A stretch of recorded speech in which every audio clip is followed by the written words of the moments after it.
បងប្អូនខ្លះគាត់ឆ្ងល់ថាឃើញតែផុសវីដេអូអញ្ចឹងចង់ដឹងតម្លៃអាវលក់មិន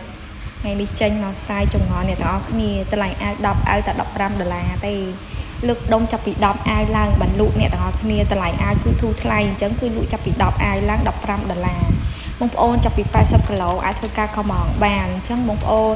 Telegram ខាងលើបើសិនជាយើងចង់បានអីវ៉ាន់បោះដុំយកទៅលក់បន្តកុំភ្លេចចុច like អ្នកមួយ follow អ្នកមួយមកគឺខ្ញុំលក់ជូននេះអ្នកទាំងអស់គ្នាចង់បានអីវ៉ាន់អាវពណ៌លាបក៏បានអាវរូបក៏បានដែរឆ្លាញ់មួយណាចាដាក់មួយនឹងមកអ្នកទាំងអស់គ្នាតម្លៃធូរថ្លៃឯមួយតែ$6000បើគិតជាលុយខ្មែរណាយើងកុំភ្លេចធ្វើការខំមកក្នុងនឹងមកបងប្អូនចា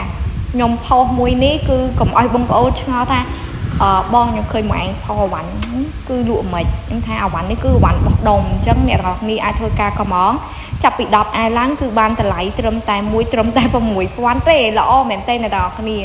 ឬក៏យើងយកទៅពាក់ក៏បានចែកជូនបងប្អូនក៏បានដែរគឺចំណេញមែនទេអ្នកទាំងអស់គ្នាចង់បានលៀបក៏បានរូបក៏បានដែរអរគុណអ្នកទាំងអស់គ្នាដែលតាមសួរអវ៉ាន់នេះចាអរគុណ